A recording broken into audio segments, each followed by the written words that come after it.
the way he lines up, knowing where the back is at, know how many receivers on the field. So I'll say that. Was that hard for him? I guess he went out against Florida last year after the Florida game, and then missing all spring. Could you tell that was hard for him? Yeah, I think it was a little bit hard for him, and it would be hard for anybody, who comes in as a freshman. And KP is very talented, and he's gonna help us a lot this year, and I'm excited. What are some of the goals you kind of set for yourself this year? I know you talked about kind of putting your first step, that type of thing. Yeah. Is there any goal you have in mind? Or? Yeah, I said consistency on get off, understand my drops better, and being the most dominant player I can be. What was it like kind of being an alumni guy recognized at the opening finals? Speaking with NFL guys up and down the league. It was good. I was excited to go back. It was fun to go back and be around high school players. And I remember when I was in high school, I like being around guys who are in college, just getting advice from them. And so I'm glad I got to go back and be able to do that. And hopefully I can do back, the next few years also as well. About the second record, Derek, I guess it's 32, right? Is it reasonable? Because you will see a lot of double teams. Yeah. I see a lot of double teams freshman year and last year as well. But just focusing on me, getting better, focus on teams, and if I play every down like I'm supposed to play, everything will fall in place. I want to ask you about practice skirmishes. I mean, we know they happen everywhere. Obviously, at some places they've gotten out of hand and carried over. How do you guys balance your Say that again, please? Practice skirmishes, the practice fights? We know they happen everywhere, but how are you guys able to balance that aggressive nature that you need to play with and those occasional skirmishes with maintaining the friendships and the chemistry off the field? I mean, it's not a problem because we're on the field. It's just football, It's a violent sport.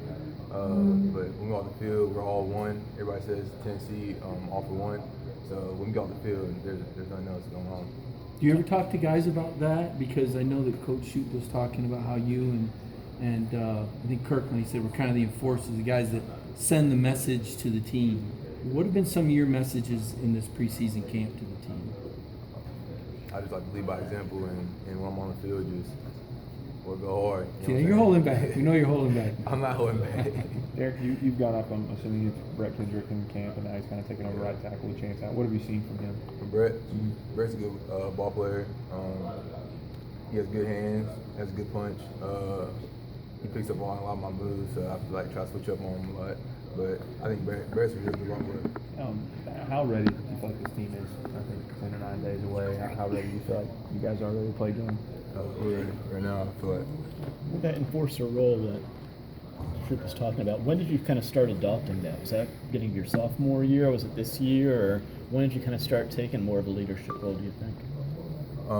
They wanted me to be more of a leader, I think, my sophomore year, and then I just kept working on it and became more vocal and stuff. But who was it that kind of told you? Was it Butch? Was it Jansick? Was it Shute when he came in? I mean, a lot of coaches wanted me to do that, and even some players from last year's team told me that I need to become more of a leader. So was that something that was hard for you to adjust to, or did it come naturally to you? Or? It wasn't that hard to adjust. I'm still working at it. I think everybody can work at the leadership skills.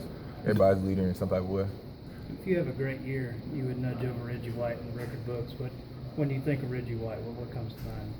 Greatness and dominant. I mean, we hear Reggie White, everybody respects him, and I think greatness when I think of him. This junior class is a group of Tennessee guys. We talked about a little bit about it. When you were being recruited, did you talk about being positioned for this type of year, about bringing Tennessee back? Was that one of the things that you guys talked about even as recruits? Yeah, I remember being here on visits, and we were all sitting in the rooms and saying, if we all come here, we can make a big turnaround here. And I think that's what sold a lot of us to come in. Who were some of the guys? Who were some of the ringleaders that would keep that conversation going when you think back to that class that really encouraged you Tennessee guys to all come here?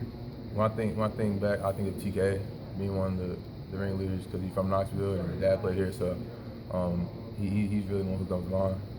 What's the biggest difference, if any, do you notice in Butch and the way he coaches now versus maybe when you first got here? And what's the biggest way maybe he's adjusted or adapted? I don't know. I mean, he's a great coach. I mean, he came in, changed the program around. He still continue to do that each and every day. I just think everybody's buying in, so everybody has bought in. Go ahead. Talk about moving from the left side to the right side at defensive end. I know based on matchups, sometimes you do. How much freedom do you have in that situation, and what do you like about either side? To me, it's the same thing. Left side, right side, it's not a difference to me. I like playing both sides. Just, I can go against both tackles, and during the game we'll make adjustments as well. Are there times where that can be your call based on what you see on the field? No, I just mean the defensive end work it out. Derek, you talked about kind of emerging as a leader. You guys have a lot of young defensive ends. Who have you kind of taken under your wing, and what do you say to those guys? DT's a beast. I just tell him keep on working. I try to tell him like some of the tricks I pick up on pass rush, like reducing and stuff, bending well. But DT, he sticks out. What makes him so special? What makes him stick out? He wants to get better. He wants to